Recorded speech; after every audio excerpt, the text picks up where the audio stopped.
countdown. All right, we're recording, broadcasting in 5, 4, 3, 2. NACAC, North American Council on Adoptable Children. Please comment in chat. Hello, and thank you for joining us. Today's webinar is brought to you by Child Welfare Information Gateway, the information dissemination service for the Children's Bureau, Administration for Children and Families, U.S. Department of Health and Human Services. My name is Elizabeth Kramer, and I am the Senior Manager for Knowledge Transfer and Information Management at Child Welfare Information Gateway. This webinar is one of several that we are offering virtually to help ensure that critical information is shared with child welfare and related professionals, foster families, adoptive families, and adopted persons during the COVID-19 pandemic, when we are prevented from gathering in person and challenged to continue to work with children and families in new and innovative ways. Today's presentation was originally scheduled as a breakout session for the National Foster Parent Association Annual Conference.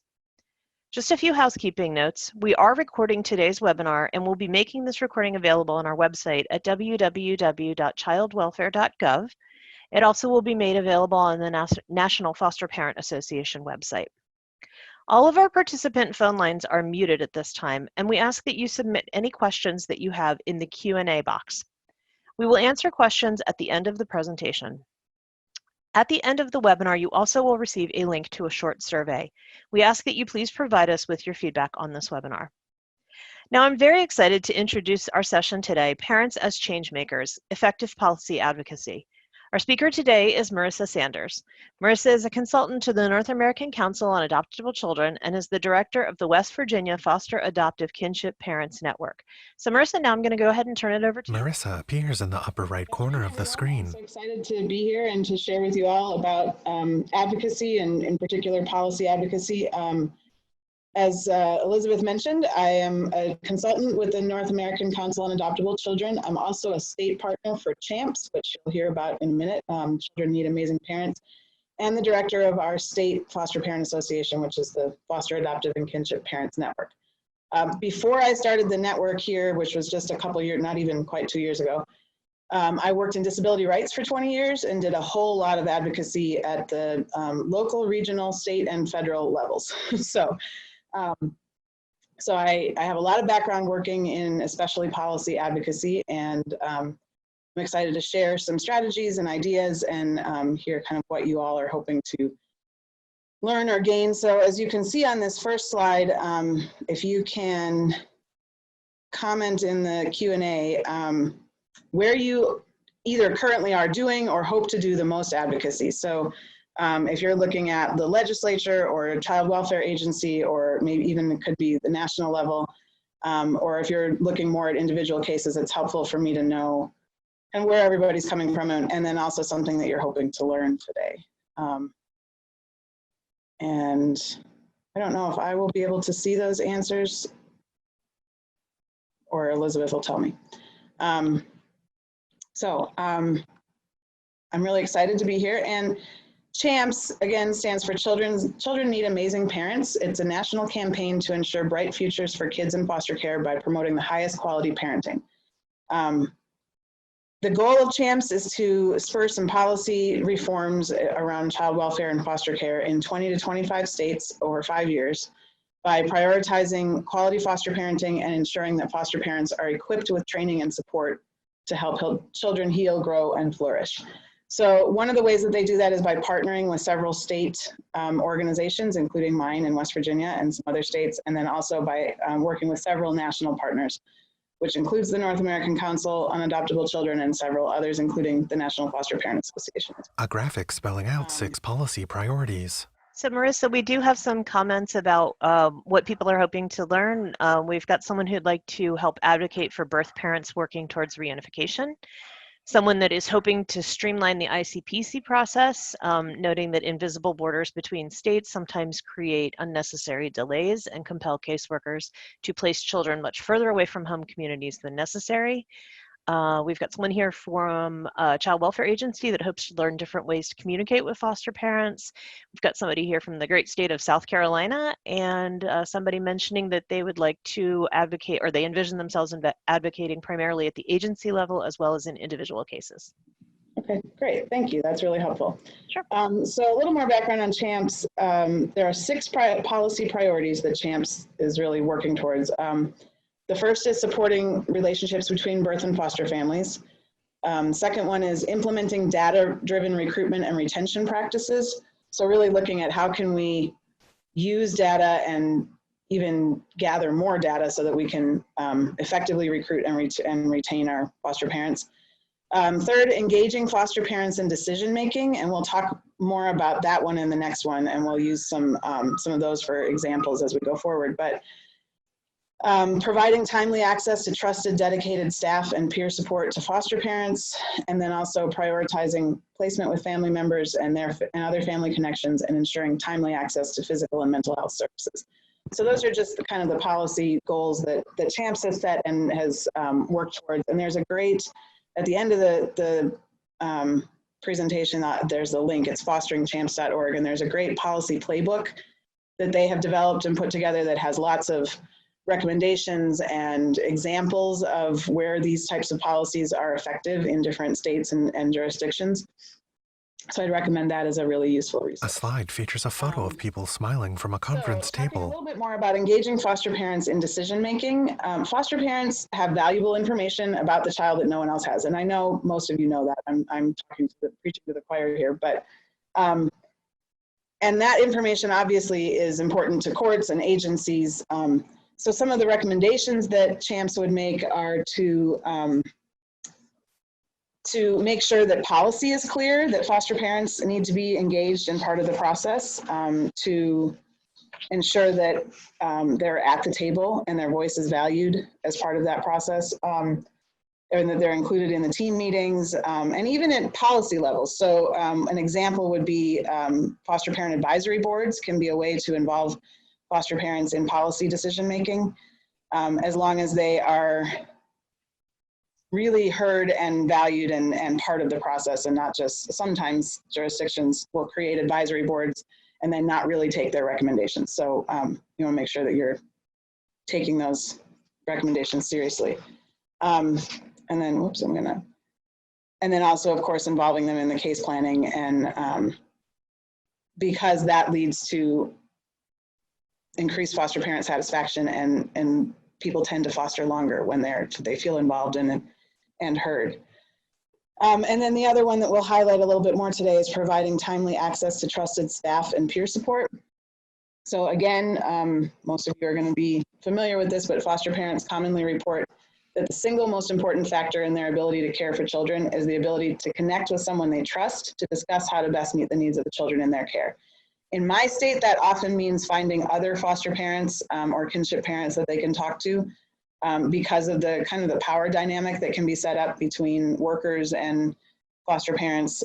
We find that foster parents will share a lot more and a lot more openly with other people who are in the same position. So that's been a really big push here in our state, is to make sure that we're providing ways for people to have peer support. And we know that that again is support for foster parents is tied to retention and to decreased placement failure.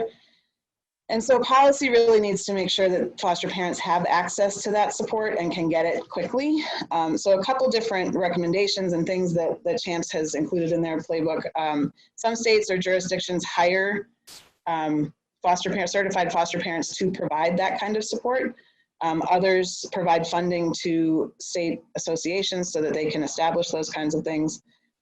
Sometimes they'll use dedicated agency caseworkers to support families. And then there's also phone support, and kinship navigators are other examples of that type of support. Poll, what is advocacy? So I'm gonna try to do a little poll here. I'm gonna ask you to comment in the Q&A. What do you think advocacy is? Is it talking with a caseworker about a challenge that you're experiencing? Is it sharing concerns or ideas at a meeting with state or county officials? Calling or emailing legislators about issues? Writing an op-ed about foster parent needs, or E, all of the above? So if you can just comment a letter in the Q&A. Hopefully I'll be able to see most of those, and I can see them, Elizabeth. Great. So you're seeing a lot of E's then, huh? Yes, everyone is saying E, and you are correct. It is all of the above. Sometimes people think that it's only going to the Capitol and talking to legislators, or only writing letters to officials or something like that. And really, advocacy is, it's raising your voice, right? It's talking about what you need. It's asking for something from someone so that you can get what you need. So with my 4-year-old son, who, by the way, may show up, so just as a heads up, his form of advocacy has become chanting what he needs. I think he spent too much time with the Capitol with his mother. But that can be a form of advocacy, and we'll talk about that as well. So there's lots of different ways to advocate for your needs. And sometimes people feel kind of overwhelmed and scared of advocacy for a lot of different reasons. So if that's you, feel free to comment in the Q&A, something that scares you or makes you feel overwhelmed when it comes to doing policy or systems advocacy. But instead of thinking it as this big thing that sometimes feels overwhelming and scary, I'd like you to take just a minute and think about a time when you were nervous to make a request, but you made it anyway and you got whatever it is what you were requesting. So for example, when I think about this, one of the things that comes to mind is when I was a teenager and I decided to ask my parents to give me the money that they were spending on things like shampoo and clothes and the toiletries and things, because I didn't like what they were buying me. So I talked them into giving me the money so that I could learn how to budget and I could do, all these different things. And I was really nervous to make that request. But then think about what made that request successful for you. So in my case, what made it successful was that I sat down and thought about it from their perspective and how it would benefit them, meant they didn't have to do as much shopping, and also how it would benefit me. Here's all the lessons I'm going to learn. I'm going to learn how to budget. I'll learn how to save. I'll learn how to, select the most affordable or the best option. So doing some research, thinking about your audience, are all things that may have made your request successful when you were maybe nervous to do it, but you were still successful. So all of those skills that you use when you're requesting something are advocacy skills. So you've all done advocacy. If you're a foster parent, you've done advocacy on a pretty regular basis, even if it doesn't feel like it. So don't let advocacy be a big, scary, overwhelming thing for you. Advocacy 101. Your voice matters. You can make a big difference. To make a difference, you have to advocate. So Advocacy 101, your voice matters. You can make a big difference, not only in the lives of children in your home, but also in the way that our state or your county or jurisdiction, or even our nation approaches child welfare and foster care, and caring for kids who are not with their biological parents, and how we approach reunification and all of those other topics that people mentioned. Stories and sharing experiences are usually our best advocacy tools, so we will talk at the end of the presentation today about strategies for doing that specifically. But the bottom line is that policymakers can't fix what they don't know about, and they don't know about it if they don't hear about it from you. If you're a foster parent joining us today, you are on the front lines, so they need to hear your experiences. And I'll tell you briefly that when I started doing this, I started the organization just as our legislative session was starting in 2019.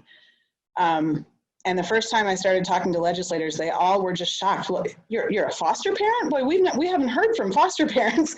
That was sort of a new thing for them. They'd heard from lots of other people in the system, but not so much from foster parents. So that was really important, and they really valued our voice because of that. Partners and roles. So as you venture into systems and policy advocacy, think about your partners and your roles. There's different ways to do what I'll call system advocacy, which is sometimes policy and sometimes other decisions that are less formal, but still part of how we do things as a system. There are different roles involved in that. And when you're working with others, it's important to think about kind of who's working on it, what they're doing, but also what you want your role to be. So the three roles there's lots of different ways to look at this, but the three ways that I usually look at it are, there's an advocate, an activist, and a strategist, and we'll talk about each of those here. The advocates make up the army. So they're your huge number of people. They're interested in and monitor several issues at once. So they might be looking at child welfare, but also education or the environment or the economy or poverty issues or something that may or may not be related.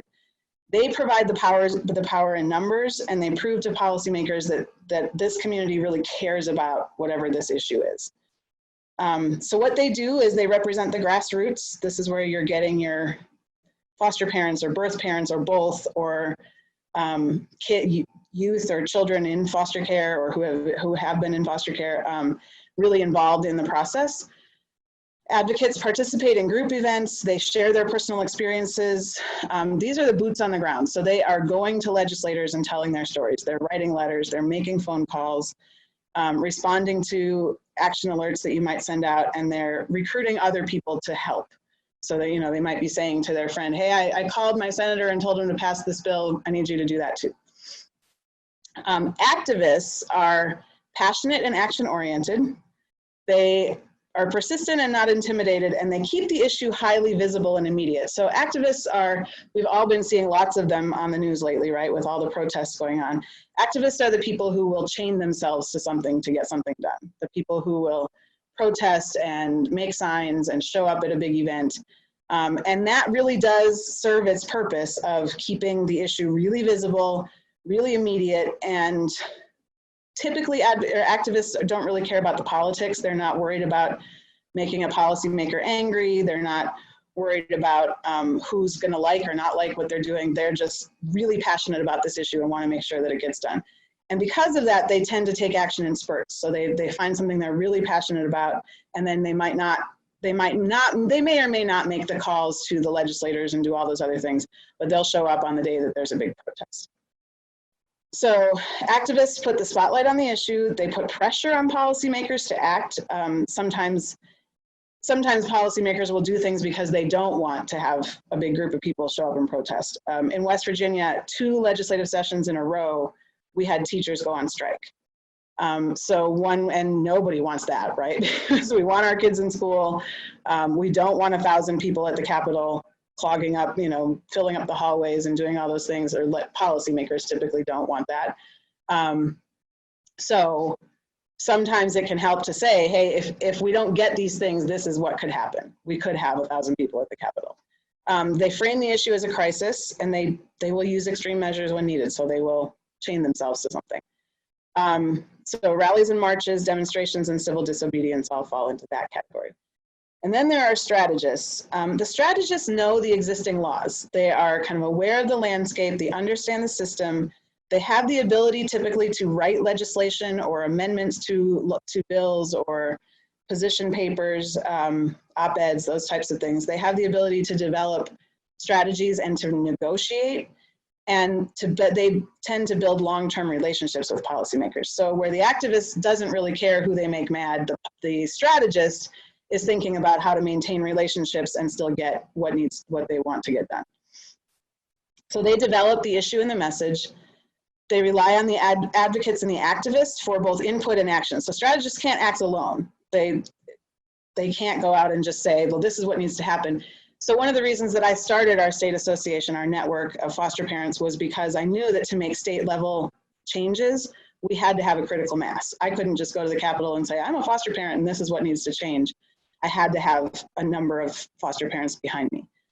And because I did that, we have been really effective at doing that. So some of the things that strategists do, they write policy alerts. They spend a lot of time at the Capitol building those relationships. They attend political events, and they tend to negotiate and mediate with policymakers, staff, advocates, and state agencies. So your strategist usually is the person in the room where it happens. I'm a little Hamilton obsessed, so to quote that. They are the people who are at the table often, or try to be at the table, want to be at the table, when they are talking about the language that's going to go into a bill, or talking about how are we going to fund this thing and where can we move things around, or what's the best way to structure this. So every role has value, and you don't have to play every role. And sometimes people think of advocacy as, well, you start out as an advocate and then you become an activist and then later you become a strategist, or that it's sort of this hierarchy, and it's really not. Without all 3 of those roles, advocacy is not as successful. We really need everybody, and everyone is as important. And often you'll play a different role on different issues. So when it comes to child welfare, I am typically a strategist right now. 2 years ago, I wasn't. Before I started this, I might have been an advocate sometimes. For a long time, I was a strategist, sometimes a strategist and sometimes an advocate on disability issues. Now, if I engage in that, I'm more of an advocate. You know, if it comes to poverty or other things or education, we have great strategists who work on those issues. So I don't try to take over the strategy, but I will make phone calls and send emails and tweets all day long if that's what they need me to do. So make sure that you respect your partners and that you do make those calls and send those tweets for them, so that then when they need you to do that, or when you need them to do the same thing, they're willing. And then coordinate with everyone. And part of the role of an advocate, or a strategist, is to make sure that everyone is informed so that everyone's on the same page. Which role do you identify with most? A, So activist, B, advocate, C, strategist. In the Q&A, I'm wondering which role you feel like you identify with the most as an advocate. Do you think you're an activist, an advocate, or a strategist? And we'll say when it comes to child welfare and foster care, since that's our topic today. I'm getting a 1B. Anybody else?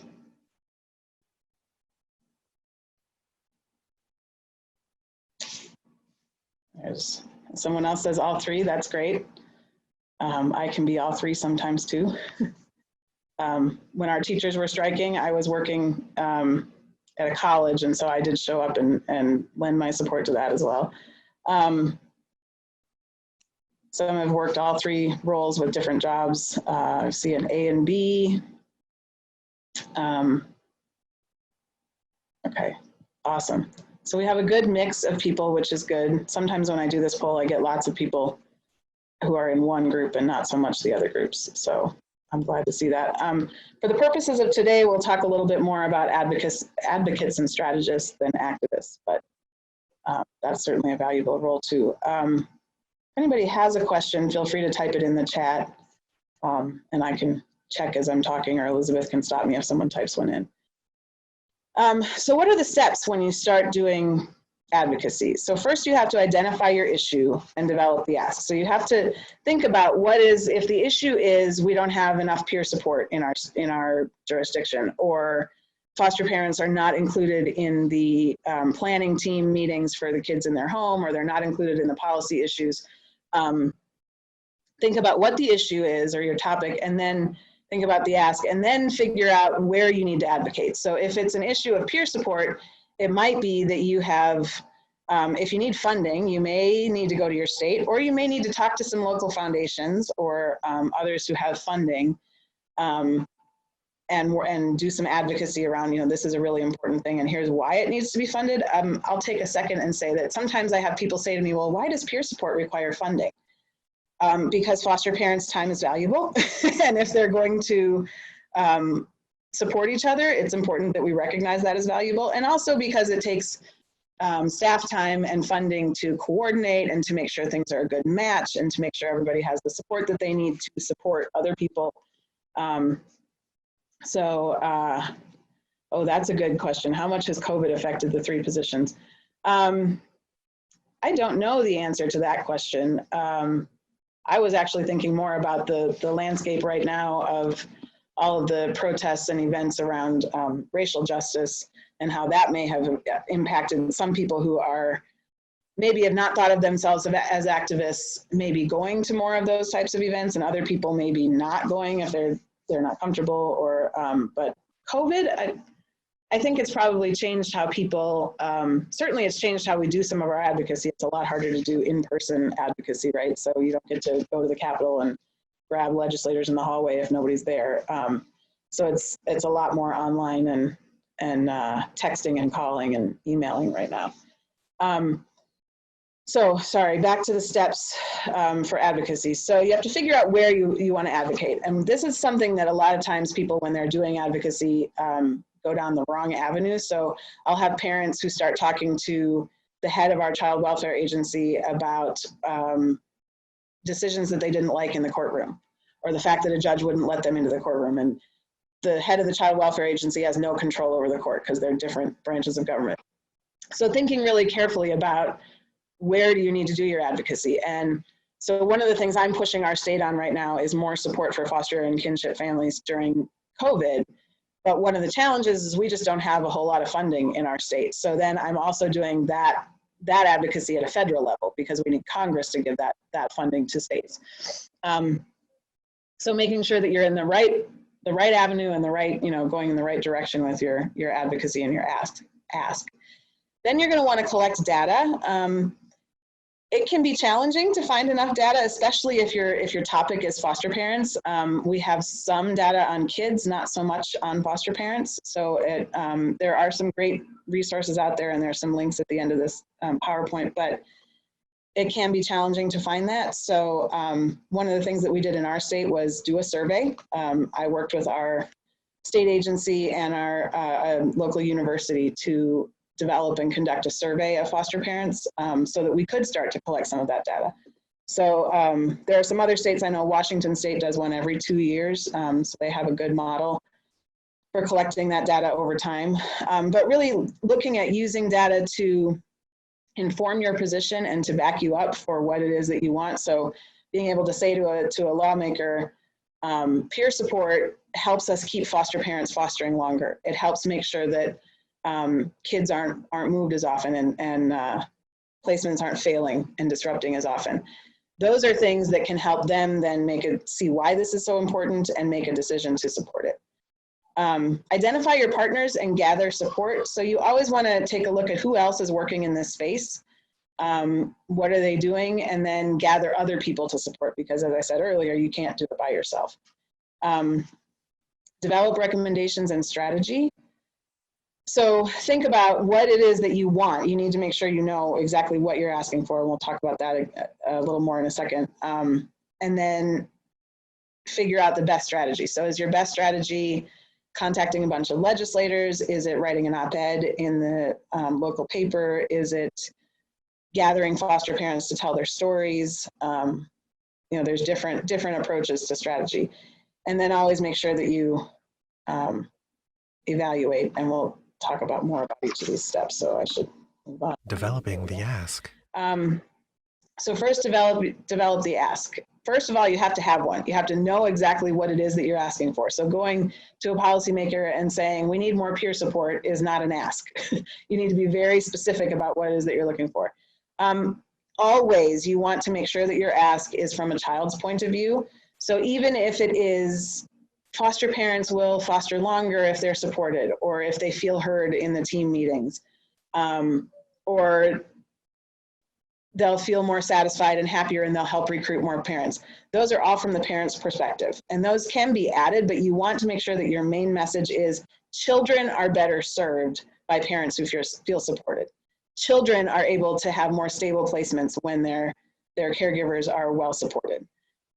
So making sure that it's really from the child's point of view, because they're, of course, the most important people in this whole system, right? Making sure that you use easily understood language. So a colleague and I did a training similar to this one in a state that neither of us had spent much time in. And the people in our audience were referring to something called the Red Book. And both of us looked at each other and said, we don't know what that is.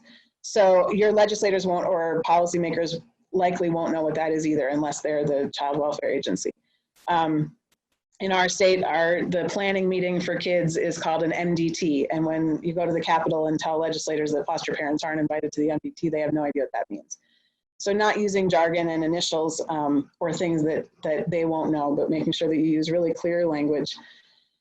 Put the audience in the issue. So ask them to think about what they would want for their own child. If their own child were in this position, or a child that they care about or love, what would they want and how would they be best served? And then make sure always that it's solution focused. You don't ever want to just say, here's the problem, or, I'm unhappy about this situation. You need to make sure that you have an ask and a solution. So determining where to advocate. You want to work with a strategist if there is one. That's one of the goals and the roles of a strategist, is to make sure that they're paying attention to who else might be doing this work and coordinating with them. Think about who has the power to make that change that you're looking for. So like I said earlier, not talking to the child welfare agency about the judicial system or vice versa, or not talking to your state agency about what it is that you need Congress to do, or vice versa. Look at who's already working on it, and then what strategy is currently happening, and is that effective? And then think clearly and thoroughly about where you most need your advocates. Where is that army most needed? Is it that you need stories? Is it that you need everybody to call or tweet and say, pass this particular bill or add this much money to a bill, or what is it that you most need the help with? Help with data collection, a graphic of a net collecting floating dots. That we developed a survey. You can, and sometimes even just polls and less formal surveys that you can do of key stakeholders are also really effective. Focus groups is another great way to get data. And then helping others, compile the data that is there and using that information in letters and phone calls. And 50% of birth parents experience this. 75% of foster parents want to have a stronger relationship with the birth parent. Whatever it is that you think is going to be effective. A graphic of hands joined in a circle. Identify your partners. There's always strength in numbers. It's really hard to do any of this kind of advocacy on your own. So again, look at who's working on this, who's not working on it, but should be brought into the group to, so think through your usual and your unusual suspects. In my state, some of my key partners are our state chapter of the National Association of Social Workers, their executive director, and our director of the state chapter of the Prevent Child Abuse America, our state chapter. The three of us and a couple of others tend to work a lot on legislative advocacy and other systems issues. Another is the head of one of our largest child placing agencies.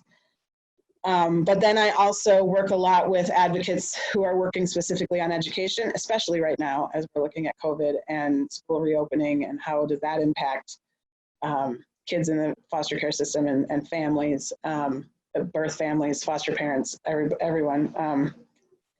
So looking at not just your usual, the child placing agencies is probably a pretty common place to look for partners, but sometimes we have a grassroots organization called Our Future West Virginia that works a lot with kids. They work with families experiencing poverty. They work with sometimes with families who are foster families or who are part of the child welfare system.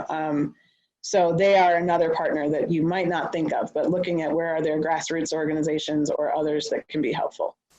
And then also, what emerging leaders do you want to recognize, elevate, or engage? Again, give to get, so support their issues so that they can support yours, whenever possible. Help with outreach efforts, and then make sure that you have a wide cross-section of supporters. And then you'll want to develop your recommendation.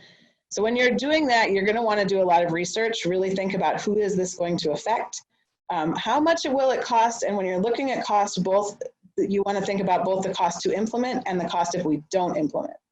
So if we don't implement high quality, effective peer support, the cost is however much the dollar amount is, but the cost is that we are training more foster parents because we have a higher turnover rate. We're having to move kids more often, which takes more caseworker time and more, and certainly causes more trauma on the kids. So think about both, and also you want to look at cost from a dollar perspective, but also from the cost to the people involved perspective, and to the system as a whole.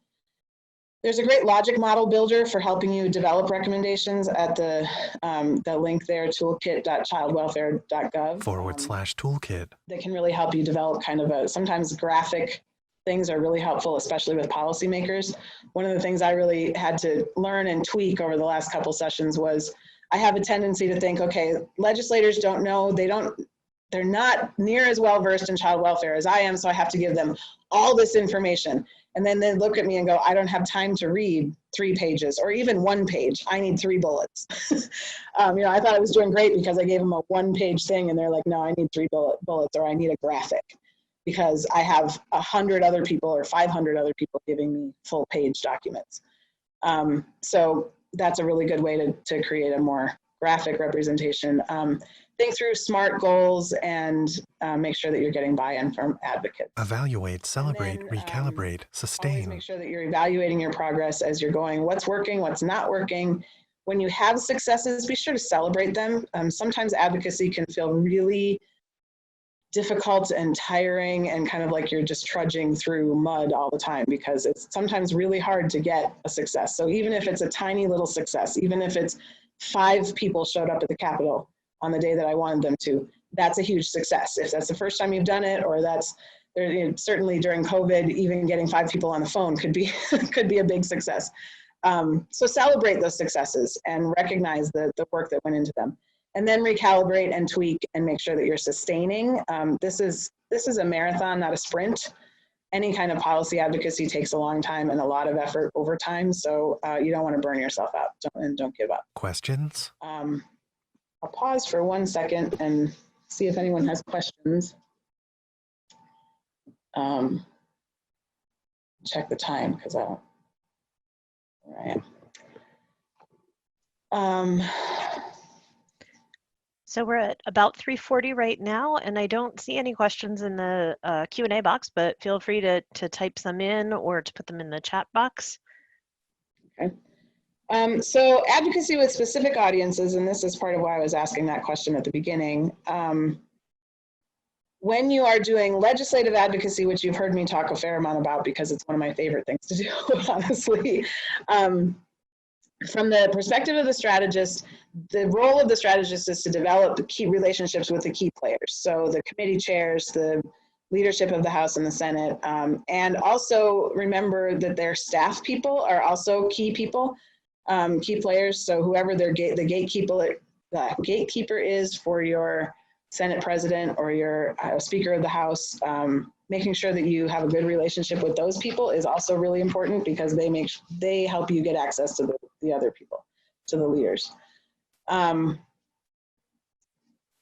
Identify allies and opponents. So the strategist is really looking at who's going to support me, who's going to oppose this, and why, and what is my response to the opposition. Monitor progress and changes. Engage advocates at appropriate times and in strategic ways. So one of the big things that I find myself doing as a strategist when I'm doing legislative advocacy is thinking, okay, when do I most need people to call legislators and what's the message? And sometimes I don't know what the message is until right before I need them to call, because it depends on what, I have to wait till I see the bill, or I have to wait until I see what the state agency is going to do or what their position is, so that I know what our message should be. Support it, don't support it, change it to this. So figuring that out, and then how to engage them, and then coordinating efforts with partners and advocates and activists. The advocate, when it comes to legislative advocacy, will understand the legislative process. So understand, and sometimes the strategist or someone else needs to do some training with your advocates, because you want them to understand why a committee meeting is important. What does it mean to run a bill is a phrase that we often use in the legislative world to talk about a committee or the full body taking up a bill for discussion and vote. So if you're saying to your advocates, they're going to run this bill in the health committee tomorrow and I need everyone to call the chair, you want them to understand what that means. The advocate can study the issue, find the audience, and then plan for that interaction and follow up.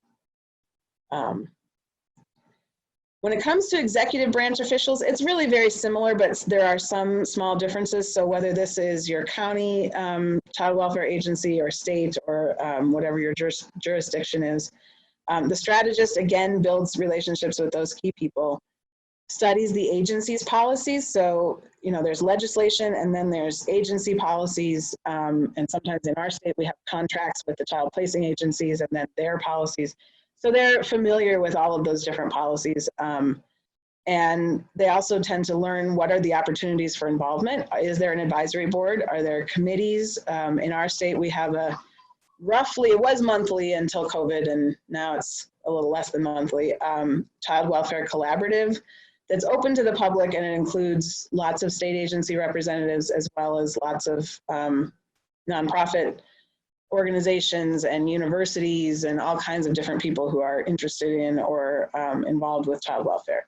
So that's one opportunity. And then involving advocates. So you're inviting advocates to those opportunities and helping them be aware of them.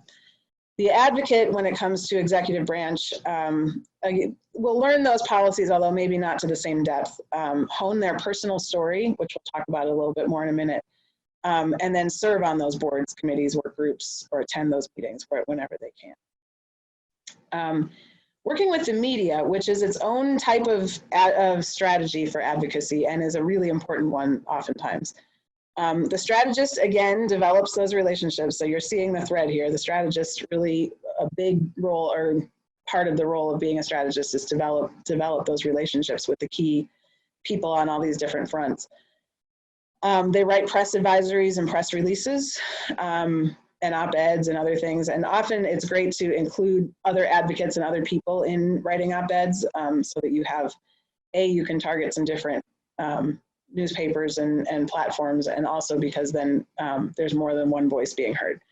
And then the strategist really studies the issue so that they're seen as the expert. And because they have those relationships, the media will tend to come to them. And then the advocate is willing and ready to be interviewed. So you want a group of advocates who are familiar enough with the issue and have a personal story, that they're comfortable enough talking with the press and being interviewed. They're going to study the issue, know some statistics and trends, and then really hone their personal story and learn to write op-eds.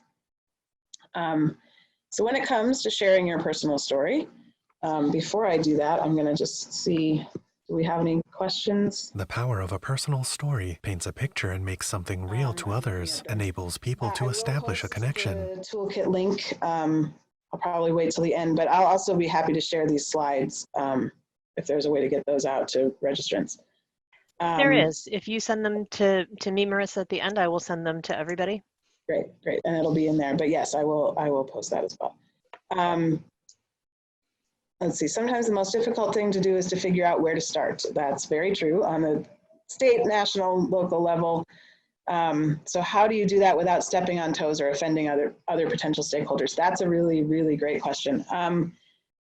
First of all, figuring out which level you need to be advocating on. Is it local, state, or national? And sometimes it's multiple levels. So like I mentioned with trying to get more support for foster and kinship families in my state, I am advocating at a state level, but for COVID in particular, I am advocating at a state level, but I'm also saying to Congress, look, we need more money at the state level so that they can give it to foster parents and other parents who are needing that kind of support.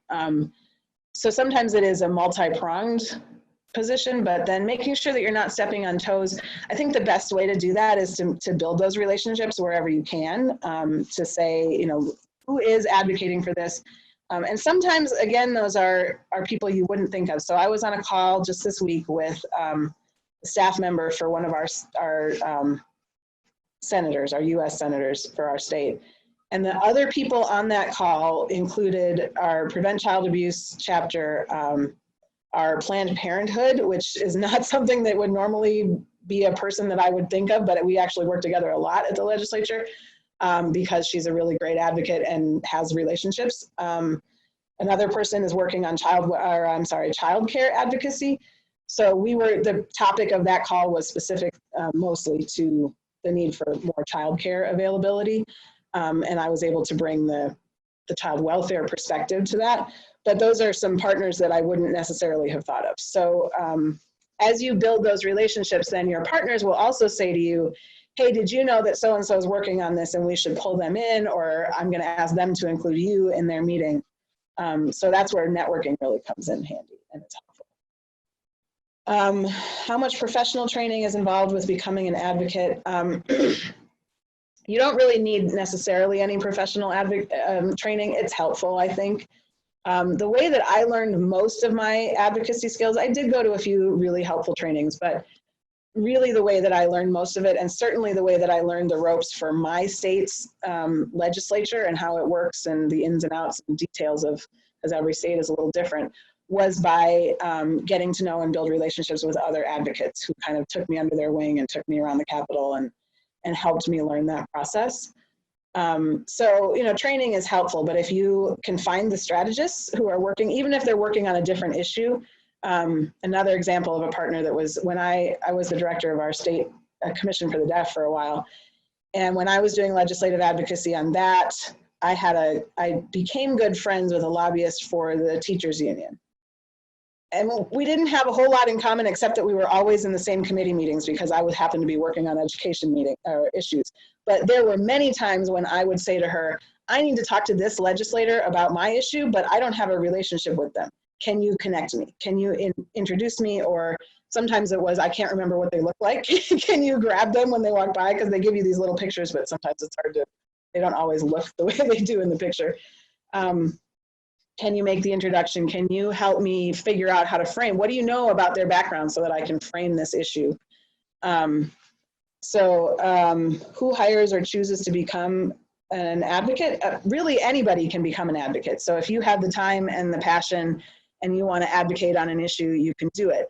The challenge comes in making sure that if you're going to be the most effective, then you want to work with other people who are already doing advocacy on those issues, because it can be challenging if they're pushing for more. I'm trying to come up with an example where you might be opposed.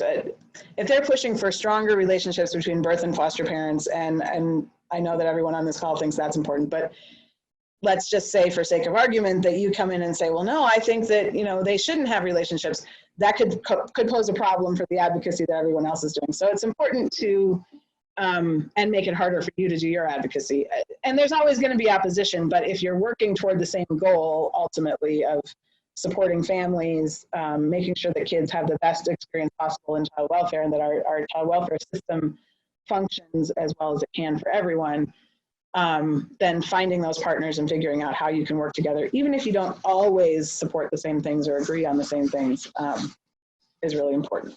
But, and there are organizations that hire people to be advocates. Sometimes state associations do that, although most don't have a lot of funding, in my experience. But there are others sometimes who will hire, or lobbyists. I see that a lot less in child welfare than I did in disability, but also you can sometimes just create that possibility. So I went from the idea of a state association to fully paid staff of my, a salary for myself and benefits in 4 months, because it was an idea that lots of people thought was needed. And so I was able to connect with community partners and get some funding. So you can kind of decide to be the advocate if you're good at it and doing well and building those relationships. And if you're just interested in calling people, or calling legislators, or sending emails, or getting involved in other issues, there's lots and lots and lots of mailing lists and websites where you can sign petitions, and you can get connected with leaders who are doing it and say, hey, I want to get your information so that when there's a need to call, or somebody asked me yesterday to join in a tweet storm on an issue, I want to be the person who helps do that on this issue. So sometimes it's just connecting with who's out there already. So as we look at your personal story, the personal story is probably one of the biggest tools that you have, because policymakers are often more moved by the individual standing in front of them who is experiencing this system or this issue than they are by data and other things. Sometimes they're moved by data, but that personal story really drives it home for them. So a story paints a picture, and it makes it really real to them. And it enables people to establish that connection, to think, well, how would I handle that if I were in that situation? And it also makes it clear that it's not just numbers on a page. It's real live people who are experiencing this. It's not someone just making things up and saying, well, 50% of people. So for advocacy, it's great to combine stories with data. So if you have a personal story, and then you can say, and this applies to lots of other people, and give a percentage, or even often I'm just saying, because we have so little data, I'll say, because they know I have 900 foster parents in my group. So I'll say, I have lots of people expressing, or I have heard from several people, which just lets them know that it's not just one person. I'm having trouble advancing my slides, so there we go. So establish your goals, identify what those are, decide what messages relate well to that goal. So when you're thinking about your personal story, what is your goal in telling it? And then think about the parts of your story, because you're not going to be able to tell every detail from start to finish. Think about the parts of your story that relate well to that goal. So if your goal is, we need more peer support for foster parents, one of the parts of my story that I often tell with that is that I decided to become a foster parent because I met someone who had been one. And when I was taking our pre-service training, she and I had lunch every week so that I could ask her questions that I wasn't comfortable asking in class, or that I would say to her sometimes, so this is what they said, but now tell me your experience in the real world. And that helped me get through the process. So sometimes I'll choose that if that's my goal. If my goal is foster parents need to be at the planning team meetings, then I might talk about my experience being at those meetings or not being at those meetings and how it impacted the children in my home. Develop your rough talking points.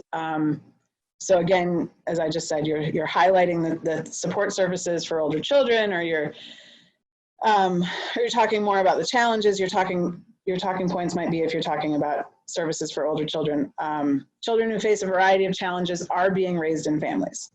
Families are the best place for all children and youth. There's a family for every child, and families need training and support to help ensure that they can meet the needs of children and youth.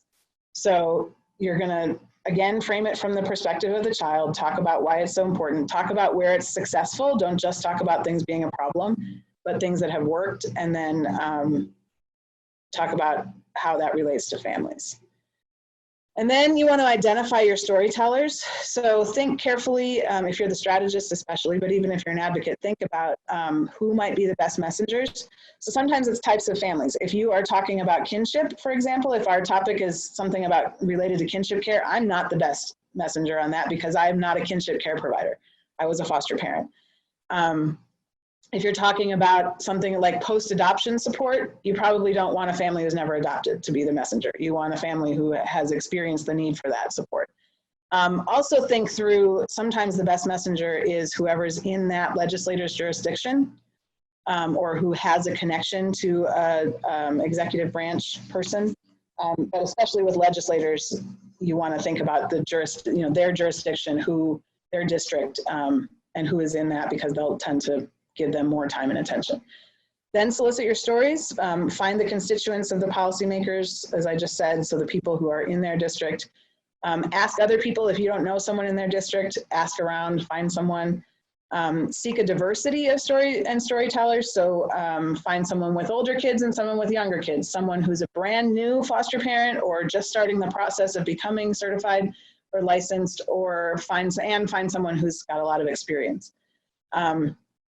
And then choose one or a few people whose stories best convey your messages and show those diversity, and help them to narrow that down, because they're not all going to get 15 minutes usually. Messaging tips. So a few tips: make sure that it connects to your goals. Keep it simple. Be positive and strengths-based. So try to keep it positive wherever you can. You might mention an issue, but then talk about what worked or what you did to get through it. Use person-first language. So we tend to say children in foster care, or children who are, we put the children first. We talk about families who are in the child welfare system. And we do the same thing, excuse me, when we talk about kids with disabilities. So we talk about kids who have experienced trauma, or kids who have disabilities or have needs, as opposed to traumatized kids or something like that. You want to put the child first, and then leave anybody that you're talking to with a possible solution. Here's what we're asking you to do. Here's the solution to that. One quick storytelling example that I'll give is this last legislative session. We were working on a bill that was massive. It had just a ton of different things in it related to child welfare. It had bills of rights. It had a rate increase. It had contract language. It had just all kinds of different things in it. And the rate increase in particular was really difficult because we didn't have any money. The legislature, the House put in money, the Senate took it out. They were saying they didn't have any money. By the last day of session, they had found the money, but I wasn't confident that they were necessarily going to put it in there. So I had one of my members contacted me and said that they knew this grandparent, and this grandparent came down from 3 hours away with another person, an advocate who supported her. She came down that night, spent the night, and came to the Capitol early the next morning because she had completed all of her licensure process, but they hadn't finished processing it. And she was getting a fraction of the reimbursement that she should have been getting for her 5 grandchildren. So she came, and we had maybe 30 minutes to connect with as many legislators outside the chambers as we possibly could before they went in to vote. And we were able to talk to probably 15 different people. And the reason she was there was for me to be able to say to them, when you vote on this bill, this is who you're impacting. This is a real live person who not only is impacted, but has taken the time to drive here and to show up so that you can interact with her and she can be here to watch this. And that really put a little bit of kind of some pressure on legislators, like, oh, there's a real person that is going to be impacted if I vote against this thing. So that's just an example. And we didn't have time to tell them hardly anything about her story except for those few highlights that I hit. But we were also able to get her licensure completed. So that was helpful because her legislators got involved. But that's an example of getting someone to come and tell a story. And another day we had, I did a training on the first day of legislative session for about 25 families, and then we had about 20 of them show up the next day, and we did a rally, and they went and talked to individual legislators and shared their stories. And that was, I heard over and over again throughout session from legislators who said, foster parents took the time to come here and tell me their story, and so I have to vote based on what they told me they needed. And sometimes they only talked to one or two. Sometimes they came, we did have a town hall meeting where they came and met with lots of them, but sometimes it doesn't take a lot of people telling the story. Sometimes that one face or that one person can be enough to help them make that decision. A list of websites. So some data resources and other resources. The Children's Bureau has cwoutcomes.acf.hhs.gov/data/overview. Access, and these will be in the slides that will be shared with you. Their Child Trends www.childtrends.org, and it's by state. You can look for your member of Congress if you're doing congressional advocacy, and then state legislators can also be found with just an address at that Common Cause. commoncause.org link. And then some tools. Oh, I don't have the link on there. I'm sorry. One of the tools that I did in our state, and I'm happy to just send you the document. I can send it to Elizabeth to send out. We developed a challenges and solutions document. So it was a list of, I worked with members of my network and said, what are our biggest challenges as foster parents or kinship parents or adoptive parents in our system? And we made a list and we kind of categorized them. And then we came up with solutions for every single one of them. So when legislators said to me, well, we were working at that point on a bill that was, we were opposing a big move that the state wanted to do. And they said, and I had started with this, here's the list of challenges and here's the solutions that are posed by this thing, because it was being sort of sold as this is going to solve all of our problems. And so then they would say to me, well, then what do you think we should do? If that's not the solution, what should we do? And it was wonderful because then I'd say, well, I'm glad you asked. Here's our list of solutions. And that document got a lot of traction. It was shared at one of those child welfare collaborative meetings. It was, I shared it with the governor's office. So, and now we have accomplished and somewhere between a third and a half of the solutions on that document. And it became sort of a guiding path for where we should direct our advocacy and how we wanted to prioritize issues. So I will include that when I send it out. And then making infographics. Canva.com, Infogram.com, Spark.adobe.com. For legislators or policymakers to get the information that they need and process it quickly. Canva is what I use. It's free unless you're using their proprietary pictures, and then you pay a couple bucks for it. Infogram and Spark Adobe all are ways that you can make infographics pretty easily. And then there is a ton of extra information about how to advocate and some more details about all of these topics on the North American Council on Adoptable Children, or NACAC website. So NACAC.org is there. NACAC. Link. So I think we have lots of time. I hope I didn't go too fast for questions. So we definitely have time for questions. Yeah. So. I'm glad people. So does anyone have questions? Feel free to type them. And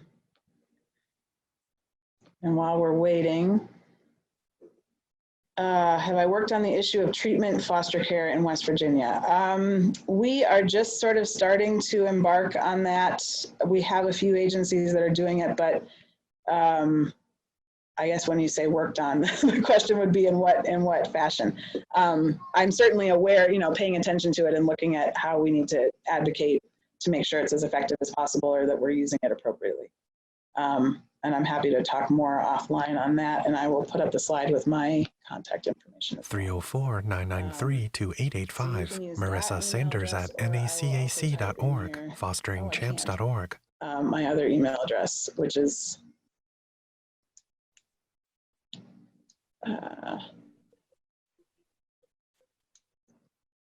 do I have a way to? If you can type it into the chat Sanders box, Marissa WV at gmail.com. and It's on the slide now. oh, great. Okay. Yep. Actually, yes, it is. It was covered up by my Q&A box. So that's all. Feel free to reach out to me specific questions as well. So we have another question in the chat box, Marissa, which is, do you know who to reach out to if we have specific concerns regarding courts and lawyers refusing to follow policy guidelines? So one strategy for that, and it's actually, I'm glad you mentioned that, because I do some advocacy in the judicial system. One of the big issues that came up in our challenges and solutions document and in our advocacy at the Capitol even was guardians ad litem in our state are often a challenge for foster parents. We have a lot of foster parents who say, I've never heard from them, don't know who they are, can't get a hold of them. So the legislature tried to put in some information in the bill, and the court system didn't like that because it was a different branch of government. But our Supreme Court set up a call line for people to call in their office if they're having a problem with their guardian ad litem. And so that they can track that and they can kind of see where the issues are. So our advocacy kind of resulted in that because they heard, and when they heard from our survey too, that we shared with the legislature and with them, that this was an issue for a lot of people. So that's one option. And where that office is in the, I think every state has a court improvement program, which is there to help improve child welfare and juvenile justice hearings and sort of the process. So I work pretty closely with the head of our court improvement program, and I attend there. I'm on the board for that. So that's a really great option if you know who those people are, to connect with them. Because usually they're pretty familiar with the system and what the challenges are. Fantastic. Another really good question. Do you have ideas on how to advocate for or access mental health resources for children? Yes, actually. That could be a whole separate presentation, probably. It really could be, yes. Yeah, and one of the things I'm actually hoping we do to see more of is connecting the foster care system with the broad disability community that is out there advocating and pushing for services and for kind of positive identity around disability, which includes mental health. In fact, Sunday is the 30th anniversary of the Americans with Disabilities Act, which was a huge push by the disability community. So if I can find it, I will post in the chat and Marissa appears on the full screen. Share a link to a great video. There's also a great video when it comes to, then I'll get to the answer in just a second, I promise. When it comes to the different roles that we talked about, a great way to see all those roles in action, there is a movie on Netflix called Crip Camp, which is about a graphic Elizabeth Kramer replaces her. It's about people who are Marissa returns. Sorry, I can't get the link. It's about a camp for kids with disabilities, but it really shows, it also shows a lot of the advocacy that the disability community has done. So it's a really great way to see all those different roles in action. But in terms of how to advocate for mental health resources and where to access them, the name of the video, I just saw that, is Crip Camp. I'll type it in here. Now that I'm not sharing my screen, I can chat more easily. And you said it was Netflix, right, Marissa? Yes. Here we go. For mental health resources, working with your state agency that handles that is one option. So we have a Bureau for Behavioral Health. Most state health departments will have a unit or a department that's working on, or a bureau that's working on behavioral and mental health in particular. A lot of states have mental health policy councils, which work specifically on those issues. There are also consumer groups that sometimes will gather especially in our state, there's a lot around recovery, which intersects a lot with mental health, but other states have. There's also organizations like NAMI, the National Alliance of the Mentally Ill, or I'm trying to think what other mental health organizations there are. Anyone in the disability community can kind of connect you with that as well. So you'll have a local center for independent living that works on all kinds of disability issues, including mental health. And there's also, every state has a protection and advocacy agency for people with disabilities, something I'd love to see for kids in foster care. And they tend to do a lot around mental health as well, or at least know of resources. So. Okay. Other questions? There is. Yes, SAMHSA is a great one. Thank you. Which is the Substance Abuse and Mental Health Services Administration. Yeah. So I'm sort of going back and forth between the Q&A and the chat box. So please keep the good questions coming.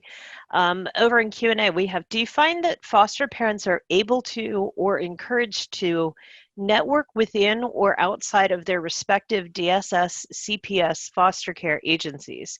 So often it seems that foster parents are all alone on a given issue or concern. They have company, but they just don't know it. Right. So that is exactly why I started the network in West Virginia, our network, because I led a local support group for families, mostly families who were certified through our state agency, which they don't do anymore, but they used to. And so I knew that we all had challenges, we all had great ideas and solutions. But with 10 families, I could not do state level advocacy. 10 families just weren't enough voices. I also became quickly aware that lots of we have 11 child placing agencies, and many of them have support groups for their families. But with these small little pockets all over the state, we weren't coming together as a critical mass. And some agencies encourage foster parents to connect outside of their agency, and some not so much. In fact, some in our state have been discouraged from doing that. So that was really why I started the network, because I knew that we needed that critical mass, and I knew that it was going to take organizing foster parents and kinship and adoptive across all of those lines, across county lines, across agencies, across one of the things that I see happen a lot at both the national and state levels is kinship issues and foster issues. And in some ways sometimes we even create two almost separate systems. And so one of the decisions that I made very consciously was to bring all of these groups together. And sometimes we have adoptive issues as separate too. And I said, look, yes, we all have some unique issues, but really our issues are a lot more alike than they are similar, or than they are different. And we have so much more power when we all come together. If we divide into these small little groups, then we just don't have the power. When I can go to the legislature and say, I have 900 foster parents who are asking for this. Or, I have, and when I say foster, I mean foster, adoptive, and kinship. They listen when they hear that. So I have really made a conscious effort to bring everybody together, and that's where, and really most of that I've done through Facebook, and just one-on-one conversations, and then building groups and things like that. But the peer support and the ability to just have people to ask those questions and speak more freely with, and then the ability to come together and advocate were the main drivers there. Anything else, Elizabeth? Yes, a couple actually. So what suggestions do you have for advocacy for children during a foster care review board? Okay, when you're saying a foster care review board, we don't really have those in West Virginia, so can you give me a little bit of background? Or at least we don't call them that. we may have them, but. Sure, so I would ask the original, the person who originally asked the question, maybe if you could clarify a little bit which type of meeting.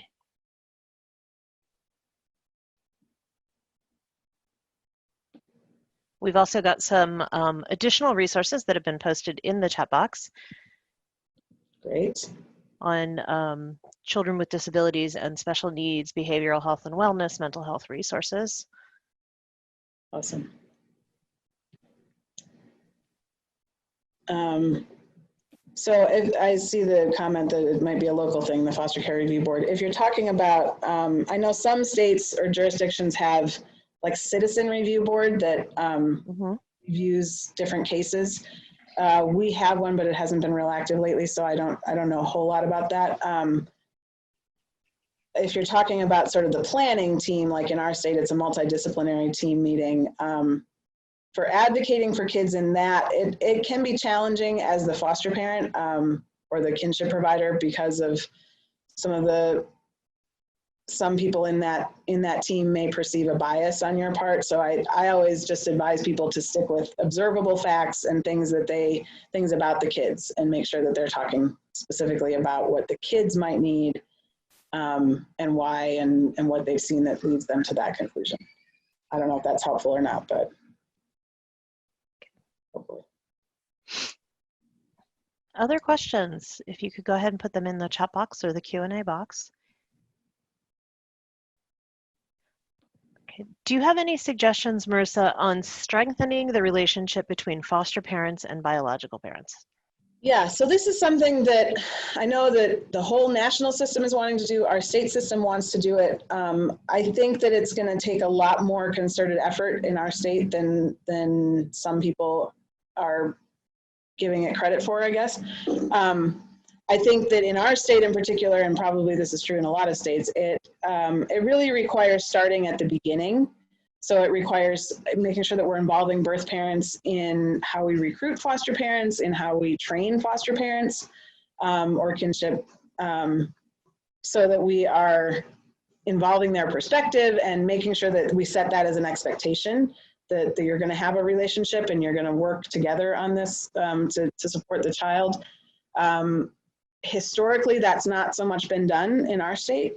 And so it really represents a pretty seismic cultural shift and paradigm shift in our state. And I think a lot of states, as we're moving more towards that. And I think it's going to take a really concerted effort to make sure that everyone is at the table when decisions are made, both again at the policy level and the individual level. So right now in our state, because we've organized foster parents, we have more of a voice in the policy, but I would love for someone to organize birth parents in our state. Unfortunately, I can't do it. But it would be great to have that voice included, because right now they're not. So making sure that when we're making policies, we're not making it harder to build that partnership. And then always, and I meant to mention this earlier, it's really important whenever you're pushing for policy change to remember that just changing policy is never enough. You also have to change culture and practice. So we can change the policies all day long, but if they're not followed and implemented appropriately, if the frontline workers aren't made aware and educated on how to implement it, then we haven't been as successful as we want it to be. So monitoring that piece of it as well, and making sure that we're looking at this issue on all fronts. So we still have some workers who don't want to give contact information for the birth parent or the foster parent to the respective parties. So doing that level of education, but then also training foster parents to say, I want to partner with the birth parent, and I want this to be how we support these kids so that they can get all the caring adults and the support that they need. But also making sure everyone feels like they really have a voice in that process, so that nobody's saying, well, they get services and I don't, they get support and I don't. And that sets up more of a contentious relationship, I think.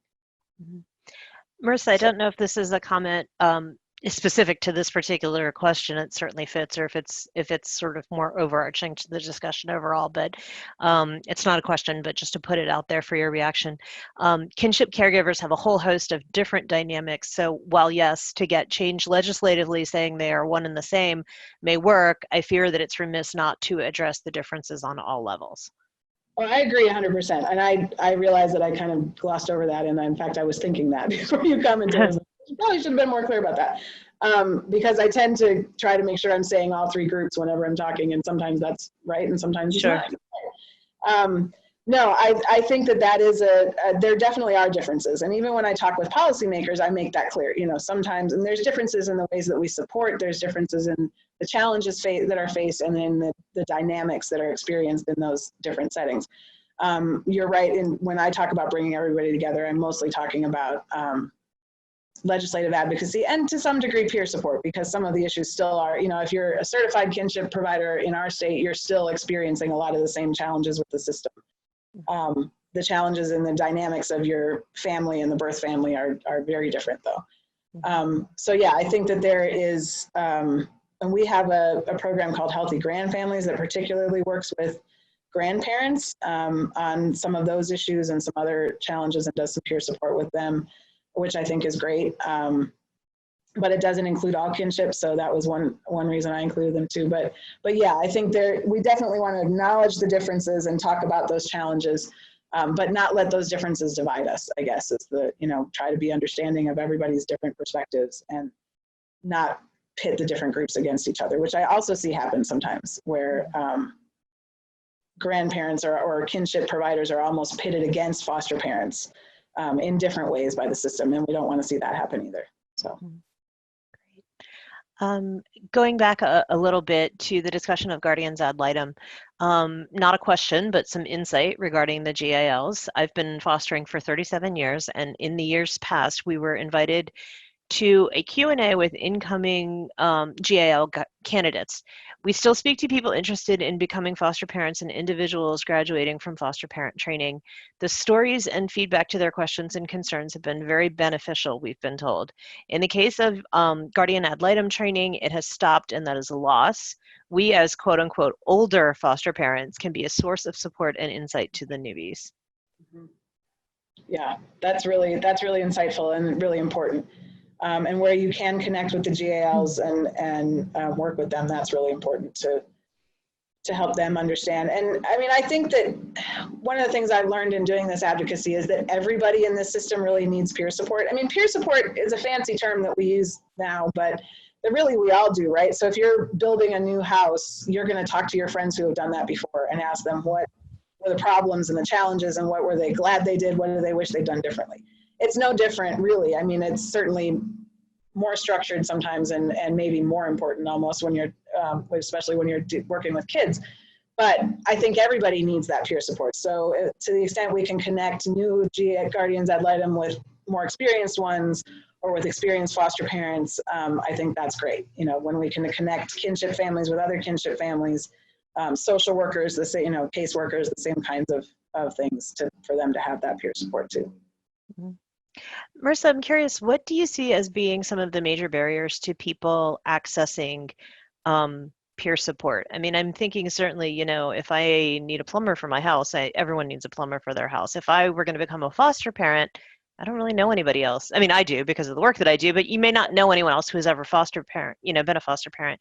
So what do you see really as kind of the barriers to people accessing peer support? Yeah, I think that, I mean, if you're becoming a foster parent, it's especially difficult, right? Because you may not have anyone in your immediate circle who has done that. Often I think you'll find that if you start talking to friends, somebody knows somebody, right? Mm-hmm. But it is definitely a barrier that can be challenging. I think that social media has helped to bring some of that down. Mm-hmm. I get a lot of people, I always ask everyone when they join my Facebook group, how they heard about the group, and a lot of them say it came up in my suggested groups on Facebook, or I searched Facebook looking for something about foster care in West Virginia. Mm-hmm. And I get people from other states and even other countries trying to join the group, and I'm like, I'm sorry, I don't think I'll be very helpful, but here's a group in your area. But there's lots of people out there looking for that, so I think that has helped, but it's certainly, I mean, not everybody's on social media, obviously, and I think it can be really challenging, and that's where it kind of comes down to word of mouth. But if you're already in the system, I think a barrier is sometimes we get into our agency or into this group, or we feel because you can't talk about the case and you can't talk about the details, which is all true and very important. But remembering that you can talk about, I'm struggling with this part of the system. I'm struggling with having to have someone in my home every month, or having to take time off of work to go to hearings, or whatever those things are, and having that peer support to be able to talk about that. I think it is challenging when you feel like you're sort of in this, you're talking to workers all the time, but I hear from a lot of foster parents who say they feel very isolated, and that was one of the reasons I really pushed peer support, to make sure that nobody should have to go through this alone. Mm-hmm. That said, I have struggled to really engage people who are exploring foster care or interested in learning more. Thus far, I have not let them in my Facebook group, because I want to make sure that it's people who are currently serving and who are committed to this. There's a part of me that I don't want to scare anybody away. And so I set up a different Facebook group for those people, but then they didn't really engage. And I even put some veterans in there and, you know, some people with real experience so they could answer questions, and I have not been able to get them to engage. So I think I'm going to next try one-on-one connecting them with experienced foster parents, as I know having someone when I was going through training was really, really important for me. Just a comment again. I don't see a question, but a comment. Certainly for reaction or for thoughts. I can tell you my barrier to peer support is that I don't know how that can help me. I also don't think it's fair to put more burdens on foster parents with. Especially with Facebook groups that already meet a lot of your peer support needs. I feel like foster parents need help getting mental health care for children. We need direct services, organizations to support us versus someone to talk about our problems. Right. Yeah, I mean, I think one of the ways that peer support can address some of that is then what we're working to do in our network is to have some people who are trained and even paid a small stipend. I mean, not what they should be paid, certainly, but something to recognize their time and how valuable that is. And some people are in a better position to offer support than others. You know, some people have 6 kids and they're working full time and they're, you know, feeling really overwhelmed, and those are not the people that you want to be trying to support. Those are the people we want to support, not asked to support others necessarily. But a lot of the peer support that I provide in my network is less about emotional support and mental health and more about I can't get a hold of my worker, who do I call next? Or I have this problem that I don't know how to address. Does this sound normal to you? Is this not normal to you? You know, who do I call, or what do I do with that? So one of the things we'll be doing is training peer support, other foster parents to provide that kind of peer support. And we're also looking at grief support, because as helpful as I think professionals are, I think when you're grieving, having a child leave your home, it's very, I mean, I've had people who are grief counselors say to me, I don't know how to grieve this. I don't know how to process this. And the best thing for them was to talk to other people who have been through that experience. So sometimes it's that personal one-on-one discussion, and sometimes it is, I mean, Facebook does solve a lot of the problems, because you can say, you know, one of the questions I always get, how long is it from termination of parental rights to adoption? How long should I expect that to be? Or, you know, those kinds of questions that come up all the time. And that stuff is pretty easily addressed in Facebook, but other things require more one-on-one. Sure. I can see where the social media really fills a gap too, because you can participate at your convenience, you know. Right. So if you're, you know, you can't sleep and you're up at 4 a.m, you can look at it. If that's, you know, not your free time, or then you can be on at some other point. So, but I can also see where it kind of has its limitations in its role too. Just one last invitation to the group. If you've got any sort of closing questions, if you can put them in the chat box or in the Q&A box. And while we're waiting to see, Marissa, I just want to thank you again for taking time out of your schedule. I know you have a very busy professional life. I know you're a very busy mom to your 4-year-old who has not yet made a cameo, unfortunately, but I trust that he has many thoughts on the issue. But thank you so much for sharing this really important information with us. I certainly appreciate it. And thanks also to our audience. I know end of the day on Friday is not always the best time to offer these things, but I really appreciate you all being here today and being engaged and asking questions. We did have one last question, which is, do you have a LinkedIn account? I do personally. I don't have one for the network, but I haven't been on it in a long time, so it hasn't been updated, but I do have one. So feel free to find me on there. Okay. Facebook is probably an easier way to find me, or email. So really quick, I'll throw my email address in here so that people have that. Okay. And just to follow up, Marissa will be sending me the slides, so I will go ahead and get those out to everybody in the group, probably either end of the day today or early next week, so watch your inbox for that.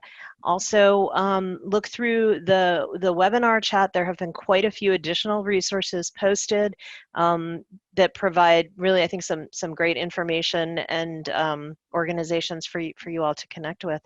I don't see any other questions, so I'm going to go ahead and close things up. So thank you again, Marissa. Thank you to our audience, and I hope you all have a wonderful weekend. Thanks so much. Thanks, everyone.